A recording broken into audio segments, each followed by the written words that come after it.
Ravi Prakash Siliconandhra hospital Kuchipudi super speciality వైద్య సేవలు పూర్తిగా ఉచితం. నమస్తే, వెల్కమ్ టు ఆర్టీవీ. ప్రస్తుతం సోషల్ మీడియాలో ఎక్కువగా డిస్కషన్ జరుగుతున్న టాపిక్స్ బెట్టింగ్ ప్రమోషన్. దీనివల్ల యూత్కి ఎంత ఎఫెక్ట్ అవుతుంది, అండ్ ఇంకా సోషల్ మీడియాలో కంటెంట్ అని చెప్పి అబ్యూజ్డ్ లాంగ్వేజ్తో డిఫరెంట్ కంటెంట్స్, రోస్టింగ్, మీమ్స్ అని చెప్పేసి ఎట్లా పడితే అట్లా కంటెంట్ అనేది సోషల్ మీడియాలో మనం చూస్తూ ఉన్నాం. దానివల్ల ఎంత ఎఫెక్ట్ అవుతుంది, ఇవన్నీ కూడా మనం చూస్తూనే ఉన్నాం. ఈ టాపిక్స్ గురించే మాట్లాడదాం. ఈరోజు మనతో పాటు యువ సామ్రాట్ రవి ఉన్నారు. హలో అండి. నమస్తే సార్. నమస్తే. యూట్యూబ్లో యువ సామ్రాట్ అని సెర్చ్ చేస్తే నాగార్జున గారు రావట్లేదు, మీరే వస్తున్నారు. గత కొంతకాలంగా ఆల్మోస్ట్ నాగార్జున గారికి చెప్పకండి. ఆయన నేను డైహార్డ్ ఫ్యాన్ నాగార్జున గారికి, అందుకని యువ సామ్రాట్ అని పెట్టుకున్నాను. నా లక్కీ నెంబర్ 9, అందుకని 999 అని పెట్టుకున్నాను. Okay, right.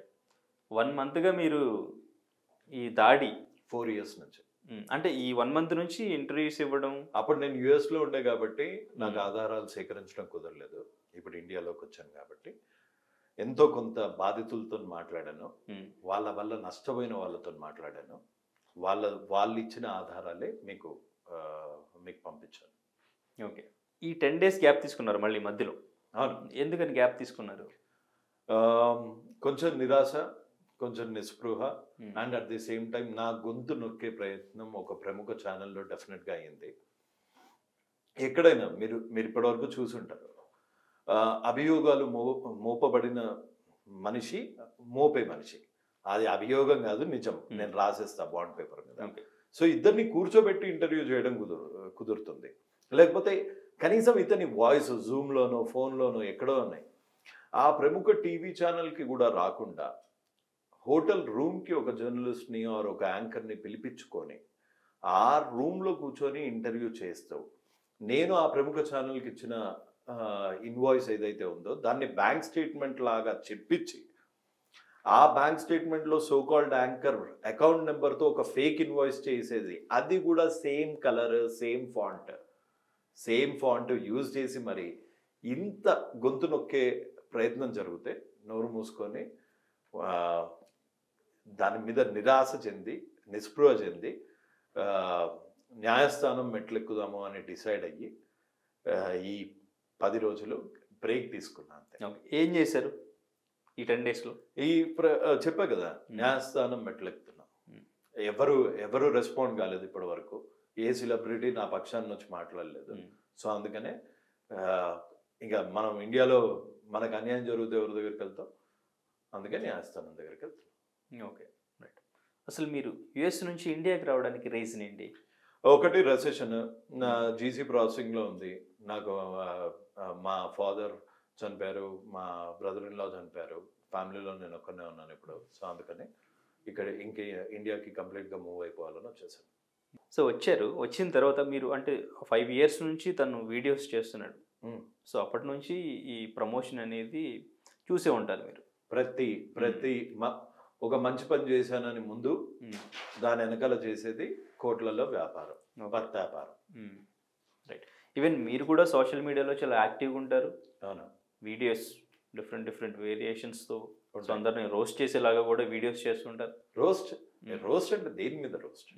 సో వాళ్ళు చేసిన కంటెంట్ గురించి కానివ్వండి, వాళ్ళు చేసిన కామెంట్స్ గురించి, వాళ్ళు చేసిన కంటెంట్ ఉంటే డెఫినెట్గా దాంట్లో నా ఒపీనియన్ నేను డెఫినెట్గా చెప్పే, చాలా స్ట్రాంగ్గా చెప్తారు. ఓకే. స్మూత్గా చెప్పడం రాదు. రైట్. ఓకే. బలహీనత. సో ఇప్పుడు ఎందుకు మీరు ఇప్పుడు స్టార్ట్ చేశారు? ఈవెన్ ఇంతకు ముందు కూడా నా అన్వేషణ, బన్నీ యాదవ్ వాళ్ళందరికన్నా ముందు థర్డ్ ఐ అని ఒక సార్ పేరు తెలీదు, ఆయన చేశారు. సంపద్ అని ఇంకో యూట్యూబర్ చేశారు. అంతకన్నా ముందు నేను ఒకసారి వీడియోలు చేశాను. మా గొంతులు యూట్యూబర్లు చేస్తే ఇది అయ్యేది కాదు. దీంట్లో ప్రభుత్వాలు వచ్చి మాట్లాడాలి, చట్టం వచ్చి తన పని తను చెయ్యాలి. మీరు యుఎస్లో సెటిల్ అయ్యి హ్యాపీగా జాబ్ చేసుకుంటున్నారు, మీ పని మీరు చేసుకుంటున్నారు కదా. హర్ష సాయి మీద మీకు అంత ఫోకస్ రావడానికి, అంత టార్గెట్ చేయడానికి రీజన్ ఏంటి? మంచితనం అనే ముసుగు వేసుకొని వెనకాల చేసేది నాకు కనిపించింది. వీరప్పన్ వీరప్పన్నే ఎందుకు ఫోకస్ చేశారు అంటే విజయ్ ఓకే, కుమార్ గారు? మంచిదనం అనే ముసుగు అంటున్నారు. ఇప్పుడు చాలా మంది ఫాలోవర్స్, చాలా మంది తన వీడియోస్ చూసి ప్రైజ్ చేసేవాళ్ళు, మెచ్చుకునే వాళ్ళు ఉన్నారు. ఏ- ఈవెన్ నేను మీకు పంపించిన బెట్టింగ్ యాప్స్, నేను మీకు పంపించిన బెట్టింగ్ యాప్స్ ప్రమోషన్స్ ముందు చేశాడా, లేకపోతే సైమంటేనియస్ గా చేశాడా? చేయలేదు. కెమెరాలో చూపించేది ఏంటి? Super acting. ఒక వాయిస్ వస్తుంది, వెనకాల బ్యాక్గ్రౌండ్ వస్తుంది, మేఘం పులకిస్తుంది, పులకించి ఒక పేదవాడికి 30,000, అది కూడా 10 రూపాయల నోట్ల కట్టల్లాగా చుట్టి అవి ఇవ్వడం జరుగుతుంది. సో అట్లా అది ఫ్రంట్ ఎండ్. బ్యాక్ ఎండ్లో అయ్యేది కోట్లలో వ్యాపారం. Okay, right. ఓకే, నా పాయింట్ ఏంటంటే ఇప్పుడు మేము కూడా వీడియో చూసినప్పుడు ఈవెన్ ఆడియన్స్ తనకి ఫాలోవర్స్ పెరగడానికి కానివ్వండి, అన్నిటికీ రీజన్ ఏంటంటే ఫస్ట్ తన వీడియో బాగుంది, బాగా చేస్తున్నాడు, హెల్ప్ చేస్తున్నాడు, అక్కడితో ఆగిపోయింది. డబ్బులు ఎలా వస్తున్నాయి అనే క్వశ్చన్ మార్క్ అందరికీ వచ్చింది, కానీ దాన్ని ఎవరు మనం రీసెర్చ్ చేసి ఇన్వెస్టిగేట్ చేసి అసలు ఎక్కడి నుంచి వస్తున్నాయి అని తెలుసుకుందాం అనే ఇంట్రెస్ట్ అనేది ఎవరికి సోర్స్ దొరకలేదు. ఫస్ట్ ఆఫ్ ఆల్ అసలు తన బ్యాక్గ్రౌండ్ ఏంటి చాలా మంది చేశారు, చాలా మంది చేశారు. థర్డ్ ఇయర్ వాళ్ళు చేశారు, నేను చేశాను, సంపద అనేవాడు చేశాడు, ఇంకో 100 మంది చేశారు. బయటికి ఎవరు చెప్పుకోలేకపోయారు, ఎందుకంటే వాళ్ళందరినీ బుల్డోజ్ చేశారు.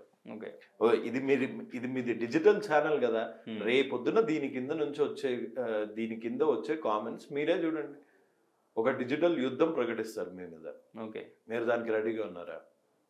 సో వాట్ ఎవర్, నేను ఏదైనా ఫేస్ చేస్తాను, నాకు ప్రాబ్లం అయితే లేదు. బట్ మీరు తీసుకున్న స్టాండ్ ఏదైతే ఉందో అది డెఫినెట్గా ప్రైజ్ చేయాల్సిందే. బట్ ఆ స్టాండ్ తీసుకోవడానికి ఇంత టైం అనేది మీకు ఇన్వెస్టిగేట్ చేసి మీరు రీసెర్చ్ చేసి అసలు ఆధారాలు లేకపోతే ఆ వీడియోలు పెట్టి ఆ వీడియోలు డిలీట్ చేసేసి లైవ్లు చేసి లైవ్లో బెట్టింగ్ యాప్స్ ప్రమోట్ చేసి వాళ్ళ దగ్గర నుంచి డబ్బులు దుబ్బేసి బాధితులకి హెల్ప్ చేస్తాను అని వాళ్ళ వెనకాల ఉన్న వాళ్ళు చేసే అరాచకాలు. 10 మంది బాడీ గార్డులు ఎవరికి ఉంటారు బాస్? మంచి చేసి వాడుకుంటారా? 20 మంది మాస్కులు వేసుకుని ఎవరన్నా మంచిగా చేసే వాళ్ళకు ఉంటారా? మీ ఛానల్కి వచ్చాను, నేను చూస్తున్నాను, ఇక్కడ ఎవరు మాస్కులు పెట్టుకుని తిరగరే. మీరు ప్రభుత్వాలకే ఎదురు తిరిగిన మీడియా ఛానల్ మీది. మీరు ఎప్పుడు మాస్కులు పెట్టుకొని కనిపించరే? ఒక చిన్న 30,000 ఇచ్చేసినందుకే టార్గెట్ చేసేస్తారా హర్ష సాయిని, వాళ్ళ టీంని? వాళ్ళెందుకు మాస్కులు పెట్టుకుంటున్నారు? వాళ్ళెవరు? వాళ్ళ ఐడెంటిటీ ఏంటి? ఒక్కొక్కడి కింద 20 బినామీ అకౌంట్లు ఏంటి? ఫ్యాన్సీ బ్యాంక్ అకౌంట్లు ఏంటి? ఓకే, హవాలా ఎక్కడి నుంచి హవాలా వస్తుంది? దీని గురించి అసలు ఎవరన్నా క్వశ్చన్స్ అడిగారా? ఓకే, ఇదంతా ఫేక్ ఎలిగేషన్ అని తను చెప్పారు. ఓకే, మీరు ఫస్ట్ ఆఫ్ ఆల్ తన గురించి తెలుసుకుందాం, తను నిజంగా మంచి చేస్తున్నాడా, డబ్బులు ఎక్కడి నుంచి వస్తున్నాయి, మోసం చేస్తున్నాడా అనేది తెలుసుకుందామని మీకు థాట్ వచ్చినప్పుడు మీరు ఎక్కడ స్టార్ట్ చేశారు, ఎలా స్టార్ట్ చేశారు, అది ఎండ్ వరకు ఎలా తీసుకొచ్చారు, ప్రూఫ్స్ ఎట్లా వచ్చినాయి? ప్రూఫ్స్ అయితే డెఫినెట్గా బాధితులు ఇచ్చారు. ఆ వెనకాల ఉన్న వాళ్ళు కూడా ఎంతో. స్టార్టింగ్ చెప్పండి, మీ ఆపరేషన్ ఎక్కడి నుంచి స్టార్ట్ చేశారు, ఎలా స్టార్ట్ చేశారు? ఎక్కడి నుంచి స్టార్ట్ చేశాను అంటే ఫస్ట్ చూడంగానే అది ఫేక్, డొల్లా, డబ్బులు వచ్చేది లేదు, ఏం లేదు. ఎందుకంటే మిస్టర్ బీస్ట్ అని ఒక అతను చేసేవాడు. బీస్కి ఎక్కడి నుంచి వచ్చాయి డబ్బులు అన్నది క్లియర్ గా తెలుస్తుంది, తనకి స్పాన్సర్స్ ఉంటారు. And he's a popular YouTuber. So ఇతను పాపులర్ యూట్యూబర్ కానప్పటి నుంచి కూడా లైవ్లు చేసేవాడు. ఆ రికార్డింగ్స్ ఉన్నాయి, అందులో డబ్బులు కలెక్ట్ చేసేవాడు. ఆ ఇంటర్నెట్ ఇష్యూ అని ఆ లైవ్ని డబ్బులు సంపాదించుకోగానే అది బంద్ చేసేవాడు. బెట్టింగ్ యాప్స్ చేసేవాడు. ముందు లక్షల్లో మొదలైంది, ఇప్పుడు కోట్లలో ముగిసింది. ఇంతవరకు ఎంతో మంది బాధితులు చట్నీ అయిపోయారు, చనిపోయారు, వాళ్ళ చావుల మీద కూడా బతికేశారు. కానీ వీడి మటుకు బయటికి రాలేదు, ఇతను మటుకు బయటికి రాలేదు. Right, okay. సో మీరు అప్పుడు తన వెర్షన్లో ఎట్లా స్టార్ట్ చేశారు, ఎక్కడ పట్టుకున్నారండి? ఓపెన్ బ్రాడ్, ఎక్కడో అక్కడ బాధితులు అన్న వాళ్ళు బయటకు వస్తారు, సత్యం ఏవో చేయతే. సో ఆ సత్యం నా దగ్గరకు వచ్చింది. అది ఎలా ప్రాసెస్ చెప్పండి అసలు. మీరు స్టార్టింగ్ ఎలా చేశారు, ఎండ్ వరకు ఆ ప్రూఫ్స్ ఎట్లా క్రియేట్ చేశారు, అంటే ఎట్లా పట్టుకున్నారు, ఎట్లా? నేనేమన్నా సిబిఐ?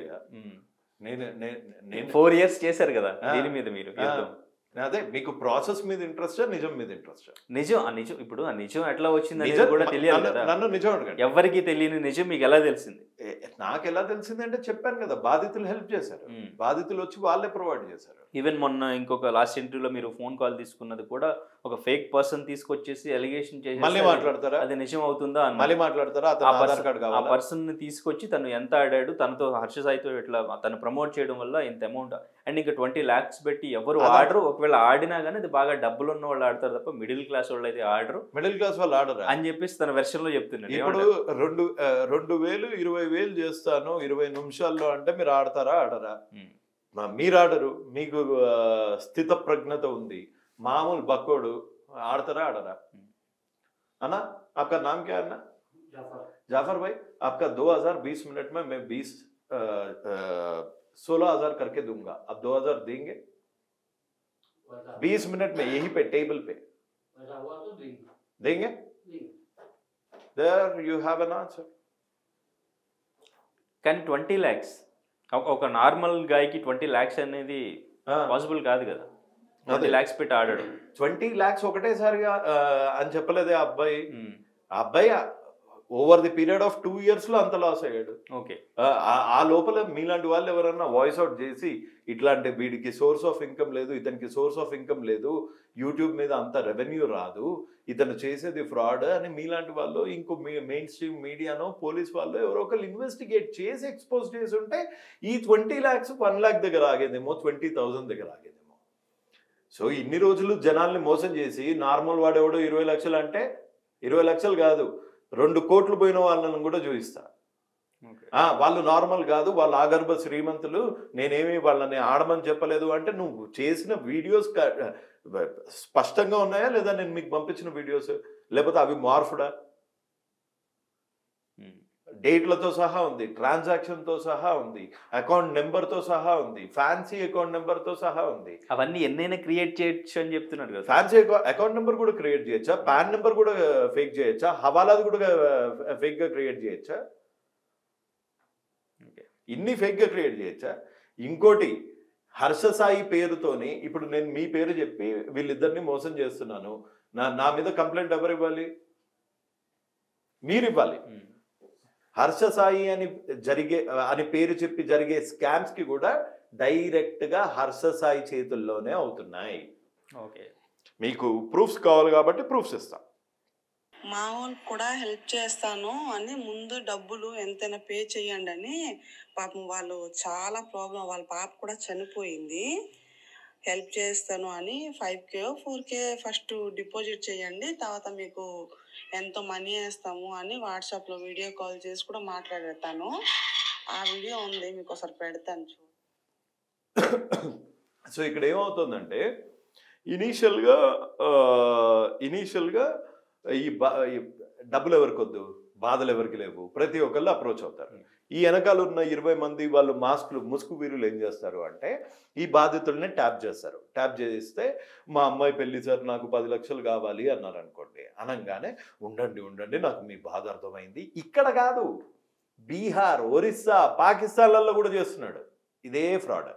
సో ఏం చెప్తారంటే, ఓహో నేను హర్ష సాయి దగ్గరికి తీసుకెళ్తానండి, మీ కన్సర్న్ తీసుకెళ్ళి మీకు న్యాయం జరిగేటట్టు చూస్తాను, కాకపోతే మీరు వీడియో చేయాల్సి ఉంటుంది, మీకు పర్వాలేదా అంటారు.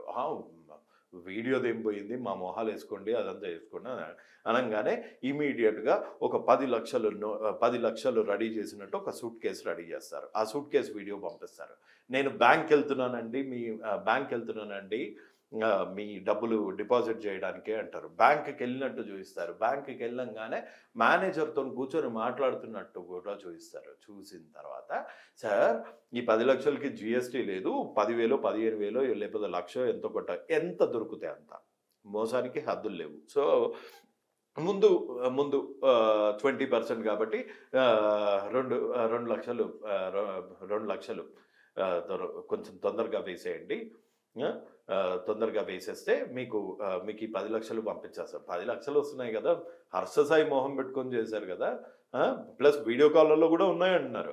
సో హర్ష సాయి మొహం పెట్టుకున్నారు కదా, సో అని హర్ష సాయి మొహం పెట్టుకునో ఎవరో లేకపోతే ఆ వెనకాల ముసుగు వీరిలో క్లోజ్డ్ సర్క్యూట్స్ నుంచే డెఫినెట్గా చేస్తారు. చెయ్యంగానే ఆ బాధితుడు ఆ 2 లక్షలు 15,000 30,000 ఎంత దొరికితే అంత ఇస్తాడు. GST GST వేసేస్తాడు. వేసేయంగానే వచ్చేది లేదు పెట్టేది లేదు, నెంబర్ని ఇమీడియట్గా బ్లాక్ చేస్తారు. ఇవాళ రేపు ఫోన్ రికార్డింగ్ కాకుండా ఉండే టెక్నాలజీస్, మెకానిజమ్స్, విపిఎన్స్ ఇన్ని ఉన్నాయి మార్కెట్లో. అవతల వాళ్ళని నిజంగా ఫూల్ చేయాలి అని అనుకుంటే టెక్నాలజీ చాలా చాలా పెద్ద టెక్నాలజీ వాడచ్చు. అలా వాడి హర్షస వెనకాలన్న ముసుగు వీరులు చేసే అతి పెద్ద స్కామ్ ఇది. మీకు బయట బెట్టింగ్ యాప్స్ దగ్గర నుంచి సంపాదించేది కోట్లు, ఒక 50% ఆఫ్ హిజ్ ఇన్కమ్ అయితే హర్ష సాయితో పేరు జరిగే స్కామ్స్ వెనకాల కూడా హర్ష సాయే ఉన్నాడు. ఓకే ఓకే అసలు 1 year బ్యాక్ జాఫర్ గారి 1 year గా 9 months బ్యాక్ జాఫర్ గారి ఇంటర్వ్యూలో నేను బెట్టింగ్ యాప్స్ ప్రమోట్ చేస్తాను, నువ్వు బెట్టింగ్ యాప్స్ ప్రమోట్ చేస్తావా అన్న ప్రశ్నకి అతను చెప్పిన ఆన్సర్ ఏంటి? బెట్టింగ్ యాప్సా? నేనా? ఎప్పుడన్నా మీరు చూసారా? ఇట్లా మీరు చూసారా? ఇప్పుడు మొన్న సోకాల్ టీవీలో ఇచ్చిన ఇంటర్వ్యూలో ఏమన్నాడు? నేను చేయకపోతే ఇంకో 10 మంది చేస్తారా? ఇదేనా ఆన్సర్ చెప్పింది? ఓకే, దీనికి మీరు అగ్రీ చేస్తారా? అంటే నేను ప్రమోట్ చేయడం వల్ల బెట్టింగ్ యాప్స్లో బెట్టింగ్ ఆడే వాళ్ళ సంఖ్యని తగ్గించాను, ప్రమోట్ చేసి తగ్గించాను. నేను తగ్గించకపోతే ఆ అమౌంట్ 10 మందికి వెళ్ళేవాళ్ళు. అదే నేను చెప్తాను దానికి ఆన్సర్. నేను డ్రగ్స్ అమ్మడం వల్ల ఇవాళ డ్రగ్స్ అమ్మే వాళ్ళ సంఖ్య అక్కడ ఉంది. అదే 10 మంది కనుక డ్రగ్స్ అమ్మితే ఆ సంఖ్య ఇక్కడికి వెళ్ళేది. దీనికి మీరు అగ్రీ చేస్తారా? చెప్పింది అట్లానే ఉంది. నేను మర్డర్ చేయకపోతే 10 మంది మర్డర్ చేస్తారు, నేను చేయకపోతే ఇంకోటి చేస్తాడు. తప్పు చేసేవాడు ప్రతి ఒక్కడు చెప్పేది ఒక సాడ్ స్టోరీ, ఒక పనికి రాని లాజిక్. ఓకే, అయితే డబ్బులున్న వాళ్ళు ఎక్కువగా బెట్టింగ్ ఆడుతూ ఉంటారు. డబ్బులున్న వాళ్ళ దగ్గర డబ్బులు తీసుకుని పేదవాళ్ళకి హెల్ప్ చేస్తున్నాడు తన ఐడియాలజీతో అనేదాన్ని మీరు Robin Hood are we talking about Robin Hood? Are we talking about Veerappan కూడా ఏం చేశాడు అంటే, మీ పొట్ట నింపాలి అంటే ఈ ఏనుగుని చంపాలి, ఈ దంతాలు దొంగిలించాలి, మీ పొట్ట నింపాలంటే గంధపు చెట్లు కొట్టాలి, ఇది మన అడవి, మీ పొట్ట నింపడానికి నేను గంధపు చెట్లు కొట్టాల్సిందే అని కొట్టాడు. ఆ ఊరికి అన్నం పెట్టాడు. ఇంకా ఈ డిజిటల్ వీరప్పన్ ఏం చేశాడు అంటే, గ్లోబల్గా మీకు సహాయం చేయాలి అంటే నేను అక్రమాలు చేయాలి అని చెప్పకుండా నేను మీకు సహాయం మాత్రమే చేస్తాను అని చేసే అక్రమాలన్నీ చేస్తున్నాడు, చేయాల్సిన తప్పులన్నీ చేస్తున్నాడు.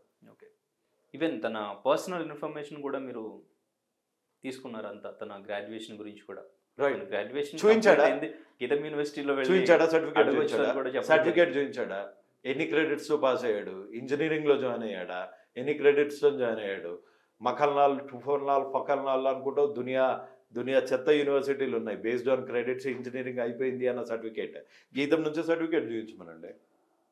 అసలు బ్యాంక్ స్టేట్మెంట్ చూపించమనండి 4 years. నేను నా 16 years బ్యాంక్ స్టేట్మెంట్ చూపిస్తా. ఇన్నెందుకు చిరాకులు?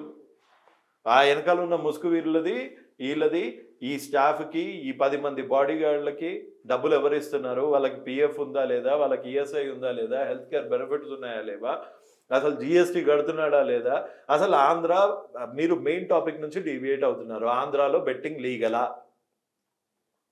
డైరెక్ట్గా ఆన్సర్ చేయండి. లీగలా? తెలంగాణలో లీగలా? ప్రమోషన్ లీగలా? మీ ఛానల్లో బెట్టింగ్ ప్రమోట్ చేయగలుగుతారా? మరి ఇల్లీగల్ పని చేస్తూ దాంట్లో లీగాలిటీ, దాంట్లో మానవత్వం కోణం ఎత్తుకుతారేంటి? అంటే యాప్స్ లో కూడా కొన్ని మాత్రమే యాప్స్ కాకుండా no every app is illegal in Telangana according to the Telangana IT act 2017 and Andhra Pradesh IT ordinance 2020. Every betting app is illegal. మీరు కావాలంటే రమ్మీ సర్కిల్ ఏదో ఒకటి ఇన్స్టాల్ చేసుకోవడానికి ట్రై చేయండి, ఓపెన్ అయితే నన్ను అడగండి. ఓకే, సో బ్యానెడ్ యాప్స్ కాకుండా మేము చెక్ చేసుకుని అసలు యాప్స్ ని తీసుకుని every app is banned. Every app is banned according to section 13 of AP gaming act. Police can apprehend with or without warrant anybody playing with cards. అట్లాంటిది వీళ్ళు Telegram ఛానల్లో పెట్టి 40,000 మందితోని 50,000 మందితోని కలర్ గేమ్లు ఆడిస్తుంటే, ఏవియేటర్ గేమ్లు ఆడిస్తుంటే డబ్బులకి, why is police not arresting these guys is my $1 million question. Police ఎందుకు వీళ్ళని అరెస్ట్ చేయట్లేదు? Right, okay. First of all ఇప్పుడు టిక్ టాక్ తీసుకుందాం. ఇంతకుముందు టిక్ టాక్ కూడా ఎట్లానే అడిక్ట్ అయ్యారు. TikTok is not a gaming app. Maybe app ban online betting app. App ban అయిపోయింది. బ్యాన్ అయితే ఇంక మనం యూజ్ చేయడానికి సోర్స్ లేదు, మనకి ఇంకెక్కడ దొరకదు అది. దొరకదు. సో అట్లాగా గవర్నమెంట్ కూడా ఇవి మూలాలు కట్ చేయట్లేదు కదా, అది కట్ చేయాలనేది తను చెప్తున్నారు. ఏమంటారు? గవర్నమెంట్ ఏం చేయాలో చెప్పడానికి నువ్వెవరు రా? Sorry, pardon my language. Government ఏం చేయాలో గవర్నమెంట్ పని చేస్తుంది. నువ్వు చేయాల్సిన క్రైమ్ నువ్వు చేయకు. గవర్నమెంట్ గంధపు చెట్లని ప్రొటెక్ట్ చేయాలి కదా, గవర్నమెంట్ మర్డర్లు కాకుండా చేయాలి కదా, గవర్నమెంట్ డ్రగ్స్ అమ్మకుండా చూసుకోవాలి కదా. నేను మటుకు చేసేది పేదవాడి గురించి అంటే ఏం లాజిక్ సార్ ఇది? ఇది ఏం లాజిక్? ఆ మూలాలు కట్ చేయాలి. ఆ మూలాలు కట్ చేయడానికి నువ్వేం చేసావు? ఓ పాప, అందుకని మూలాలు కట్ చేయట్లేదు కాబట్టి ఈ నుండి బెట్టింగ్ యాప్ డబ్బులు సంపాదిస్తున్నాడా? కానీ ఇది కావాలని పర్సనల్ అటాక్ నా మీద ఇప్పుడు ఈ మధ్య కాలంలోనే స్టార్ట్ చేశారు. దానికి కొన్ని 4 ఏళ్ల నుంచి కావాలంటే వీడియోస్ చూసుకోండి. నా last video minimum to minimum 4 తన పెయిడ్ ఆర్మీ రాజేష్ మహాసేన లాంటి దేశాన్ని కాపాడే వీరులు వచ్చి కూడా నా మీద 40 నిమిషాలు 30 నిమిషాల తిట్ల దండకం ఇచ్చారు. అదంతా మీరు చూసుకోండి. ఎందుకు వస్తున్నారు వాళ్ళు? Okay, right. మీ వెనక ఎవరో ఉన్నారు, వాళ్ళని నేను డెఫినెట్గా బయటకు తీస్తాను, బయటకు లాగుతాను. నన్ను డిఫేమ్ చేయడానికి తట్టుకోలేక ఇదంతా చేస్తున్నారు. నా వెనకాల ఎవరున్నారో నిజంగా లాగాడు అనుకోండి, ఆయనకే నష్టం. ఓకే, ఎందుకంటే వాళ్ళందరూ ఆయన బాధితులే. ఓకే, బాధితులు ఉన్నారా మీ వెనక? నా వెనక బాధితులు ఉన్నారు. నా వెనకాల వాళ్ళని లాగితే అతనికే ప్రాబ్లం. అదే ఆ విషయం అతనికి కూడా తెలుసు. ఈ బాధితులంతా మిమ్మల్ని ఎందుకు కాంటాక్ట్ అయ్యారు? ఎలా కాంటాక్ట్ అయ్యారు? నాది గట్టి గొంతు కాబట్టి. ఎలా కాంటాక్ట్ అయ్యారు? ఇన్స్టాగ్రామ్లో ఉన్నా కాబట్టి కాంటాక్ట్ అయ్యారు. ఓకే, ఫస్ట్ నుంచి మీరు ఆపోజిట్గా మాట్లాడుతున్నారు. 4 ఏళ్ల నుంచి చూసి ఓకే ఇట్లాంటి వాడికి ప్రూఫ్ వేస్తే వీడికి మాట్లాడే దమ్ముంది అని ఇచ్చారు. ఓకే, సో ఫస్ట్ మీరు ఈ మధ్యకాలంలో ఎక్కువగా వైరల్ అయింది మీరు మాట్లాడినవి. సో తర్వాతే బయటకు వచ్చి ఇచ్చారు, క్లారిటీ ఇచ్చారు. Thanks to so many digital channels, satellite channels. తర్వాత మీకు వాళ్ళ టీం నుంచి, వాళ్ళ మనుషుల నుంచి ఎవరైనా కాల్ చేశారా? ఎవరైనా మాట్లాడడానికి ట్రై చేశారు? చాలా మంది బెదిరించడానికి ట్రై చేశారు. ఏమని వచ్చినాయి బెదిరింపులు? పంపించాగా. ఓకే, లేపేస్తామని వచ్చింది, వీడియోలు చేయండి అని వచ్చింది. ఎవరైతే బెట్టింగ్ యాప్స్ వీడియోలు మానేశారో మీరు మళ్ళీ చేయకపోతే వాడిని నేను చూసుకుంటా, మీరు మళ్ళీ చెయ్యండి అని కూడా వచ్చింది. ఓకే, సో మీరు ఎంతవరకు వెళ్దాం అనుకుంటున్నారు? దీనివల్ల ఏదైనా న్యాయం జరుగుతుంది? 100%. నేను ఒక్క బాధితుడన్నా రక్షింపబడితే నేను ఇన్వెస్ట్ చేసిన టైంకి న్యాయం జరిగినట్టే. ఓకే, కానీ ఇది ఇప్పుడు మీరు స్టాండ్ తీసుకున్నది మీ ఫేమ్ కోసం, మీరు వైరల్ అవ్వడం కోసం, మీరు ఫేమస్ అవ్వడం కోసం, మీరు ఈ big boss or politics entry వీటి కోసం ఇప్పుడు వచ్చి మాట్లాడుతున్నారు. ఇప్పుడు ఇమీడియట్ గా రేపు నన్ను సీఎం చేస్తారు, లేకపోతే ఇమీడియట్ గా రేపు నన్ను బిగ్ బాస్ చేస్తారు, లేకపోతే ఇంకోటి ఇమీడియట్ గా అవ్వకపోయినా ఒక పర్సన్ మీద ఒక అట్రాక్షన్ అనేది రావడానికి బిల్డ్ చేసుకుంటూ వెళ్ళొచ్చు. నాకేం లాభం? నాకేం తక్కువ ఉందా? లేకపోతే నేను పనిచేసే కంపెనీలో నన్ను డైరెక్టర్ నుంచి వైస్ ప్రెసిడెంట్ చేస్తారా? చేయరు కదా. చేస్తారా? దానికి క్వాలిఫికేషన్ ఉంటుంది, మెట్రిక్స్ ఉంటుంది, అంచెలంచెలుగా ఉంటుంది. మీరు నన్ను ఇంటర్వ్యూ చేసిన దానివల్ల మీకు నెక్స్ట్ డే CEO పోస్ట్ చేస్తున్నారా? ఇయట్లే కదా. లేకపోతే మీరు ఇంకా హర్ష సాయిని ఇంటర్వ్యూ చేయగానే మీకు CEO పోస్ట్ చేస్తారా? హీరో. ఇది జస్ట్ ప్రాసెస్ అంతే. డ్యూ కోర్స్ ఎక్కడికన్నా వెళ్ళచ్చు. సోషల్ రెస్పాన్సిబిలిటీ అనేది ఫీల్ అవుతున్నారు మీరు. నేను పెద్ద పోరాట వీరుడిని కాదు. నేనేం చేసేది పోరాటం కాదు. మరేంటి? నాకు తెలిసింది విజిల్ బ్లోవర్ అనుకోండి. నాకు సీటీ దొరికింది, బజాయిస్తున్నా. దేనికి? మీకు ఉపయోగం ఏంటి దీనివల్ల? నాకు సోషల్ రెస్పాన్సిబిలిటీ నాకు ఉపయోగం ఉండాల్సిన అవసరం లేదు. నా వల్ల ఓ 2-3 అన్నా ఆ డ్రాస్టిక్ స్టెప్ తీసుకోకుండా ఉంటే చాలు. సోషల్ రెస్పాన్సిబిలిటీ అంటారు కదా, అట్లా అంటే అనుకోనియండి. అది పోరాటం అంటే పోరాటం. Okay, right. కానీ మరి మీ వీడియోస్ మీరు చేస్తున్నప్పుడు ఆల్కహాల్, సిగరెట్ ఈ వీటితో కూడా వీడియో ఫాలో అప్ పెట్టాం కదా, దానికి ఫాలో అప్ ఒకటి పెట్టాం కదా. మొన్న ఒక మనిషి చనిపోతే నేను ఇమీడియట్ గా ఒక 6 lakhs వరకు ఫండ్ కలెక్ట్ చేయాల్సి వచ్చింది. ఎందుకంటే దహన సంస్కారాలకి. ఓకే. నేను అతని పేరు చెప్పను కానీ నా దాంట్లో చూడండి మీకు దొరుకుతుంది. సో అట్లాంటి టైంలో ఆల్కహాల్ తీసుకొని ఉన్నాను కాబట్టి నాకే సిగ్గనిపించి ఇంకోసారి తాగుతూ నేను ఏం చెయ్యను వీడియోస్ అని పెట్టాను. అండ్ ఒకవేళ తాగినా నాకు ఒకవేళ క్యాన్సర్ వచ్చినా అది నాకు మాత్రమే ప్రాబ్లం. ఒక ఫ్యామిలీ ఒక బ్రెడ్ అర్నర్కి కనుక బెట్టింగ్ యాప్స్ అలవాటైతే నేను నాలంటోడు ఒకడు బెట్టింగ్ యాప్స్ ప్రమోట్ చేస్తే కొన్ని 100 మంది ఫ్యామిలీస్కి అది. అండ్ నేను ట్యాక్స్ కట్టి తీసుకొచ్చి తాగిన మందు చూశారు కానీ నేను మాట్లాడిన నిజం ఎందుకు చూడట్లేదు? వైఎస్ అన్ని యాదవ్ కూడా సో ఆ మధ్యకాలంలో ఇదే కాంట్రవర్సీ ఎక్కువగా నడిచింది. తన గురించి వైఎస్ అన్ని యాదవ్ గురించి కూడా కంప్లీట్ ఇన్ఫర్మేషన్ ఉంది. 1 by 1 వైఎస్ అన్ని యాదవ్ గారిది కూడా మొత్తం బ్యాంక్ స్టేట్మెంట్స్తో పాటు హవాలా మనీతో పాటు చేసిన ఇల్లీగల్ పనులతో పాటు డెఫినెట్గా బయట పెడతాం. Okay, right. సో అండ్ ఇంకంటే ఇప్పుడు ఈ టైంలో మీరు ఇంతగా ముందుకొచ్చి వాయిస్ వినిపిస్తున్నారు, మీకు సపోర్ట్గా ఎవరైనా ఉన్నారా? ఎవరు లేరు, జనాలు ఉన్నారు అనుకుంటా. వాళ్ళు కూడా ఉండకపోయినా ప్రాబ్లం లేదు. లీగల్గా అంటే ఎట్లా వెళ్దాం అనుకుంటున్నారు మీరు? లీగల్గా వెళ్దాం అనుకుంటున్నాను. అది ఎలా? ప్రాసెస్ చెప్పను. ఓకే, అది బెదిరింపు అవుతుంది. ప్రాసెస్ చెప్పను. ఓకే. సో ఎన్ని రోజుల్లో జరగవచ్చు ఈ ప్రాసెస్? చెప్పలేం. ఇంకా కలెక్ట్ భగవాన్ కే ఘర్ మే దేర్ హై అందేర్ నహీ హై. ఇంకా కలెక్ట్ చేయాల్సిన ప్రూఫ్స్ ఏమైనా ఉన్నాయా? ఇంకా స్టాండర్డ్గా ప్రాసెస్లో ఉంది. 80% ప్రూఫ్స్ అయితే వచ్చేసాయి. Okay. So evidential test pass అయ్యే లెవెల్లో అయితే ఉంది. ఈవెన్ అమ్మాయిలు కూడా యూజ్ చేసుకుని వాడుకున్నాడు అని అది అతని పర్సనల్ చెప్పారు. అది అతని పర్సనల్. వాళ్ళకి ఈ బెట్టింగ్ యాప్స్ లోకి కూడా రిలేషన్ ఉంది. పర్టికులర్లీ ఒక అమ్మాయిలు వాడుకున్నాడు సోషల్ మీడియా అన్నిటికీ ప్రూఫ్ ఉంది. ఒక సోషల్ మీడియా ఇవన్నీ పెట్టారు. ఆ ప్రూఫ్ ఎందుకు చూపించట్లేదు? అది ఒక ఉమెన్ దాని గురించి కాబట్టి ఐడెంటిటీ చేయట్లేదు. ఒక అమ్మాయి ఇంకా ఎక్కువ అమ్మాయిలు. సో ఆ ఐడెంటిటీ వస్తుంది. ప్లస్ నేను ఇక్కడ విక్టిమ్స్ ని సింపథైజ్ చేయడానికి, వాళ్ళ మీద అటాక్ ఎక్కువ అవ్వటానికి చేయట్లేదు. డెఫినెట్ గా రేపు వాళ్ళతో మీకు కాంటాక్ట్ ఉందా? తన చేతిలో మోసపోయాను అని చెప్పిన అమ్మాయిలతో ఉంది. మాట్లాడగలరా? తన వాయిస్ మీ డ్యూటీ కదా. మీ డ్యూటీ నన్ను ఎందుకు చేయమంటున్నారు? మీరు చేశారు కదా, మీరు మాట్లాడారు కదా. అది నేను చేశాను. అది నా పర్సనల్ దాని గురించి నేను చేశాను. ఇప్పుడు మీరు వాయిస్ వినిపించారు తను చేసిన మోసం గురించి. ఆ వాయిస్ ఎలా వినిపించారు? ఆ వాయిస్ కూడా నేను ఎందుకు వినిపించాలి అని అంటున్నాను. ఆ వాయిస్ కూడా నేను ఎందుకు వినిపించాలి? ఆ విక్టిమ్ కి మీరు ఏమన్నా న్యాయం చేయగలుగుతారా? మీ స్టూడియోలో తీసుకొచ్చి కూర్చోబెడతాను, ఏమన్నా న్యాయం చేయగలుగుతారా? బ్రాడ్ డే లైట్ లో ఒక స్క్రిప్టెడ్ ఇంటర్వ్యూ ఇచ్చి నా గొంతు నొక్కడానికి చూసినప్పుడు ఎవరు మాట్లాడారు? మీరు మాట్లాడుతూనే ఉన్నారు కదా గత కొంతకాలంగా. కానీ మీకు సపోర్ట్ దొరుకుతుంది కదా. ఆ సపోర్ట్ దొరికింది జనం నుంచి, మీ నుంచి కాదు. ఆ సపోర్ట్ దొరికింది. మీరు గత కొంతకాలంగా మాట్లాడుతుంది ఎక్కడ, ఏ ప్లాట్ఫామ్ లో మాట్లాడుతున్నారు? మీ వాయిస్ ఎక్కడ వినిపిస్తుంది? డిజిటల్ దాంట్లో. కానీ బుల్డోజ్ అయ్యానా లేదా? ఏదో ఒక లెవెల్, ఒక పర్సంటేజ్ బుల్డోజ్ చేసే వాళ్ళు ప్రయత్నం అయితే జరిగింది కదా. సో ఇక్కడ నుంచి నా ధర్మం నేను చేశాను, ఇక్కడ వరకు చేశాను. ఇక్కడ నుంచి మీరు ముందుకు తీసుకెళ్ళొచ్చు కదా. మరిన్ని వీడియోస్ కోసం ఛానల్ ని సబ్స్క్రైబ్ చేయండి. లేటెస్ట్ అప్డేట్స్ కోసం వాట్సాప్ ఛానల్ ని ఫాలో చేయండి. అండ్ లింక్ డిస్క్రిప్షన్ లో ఉంది.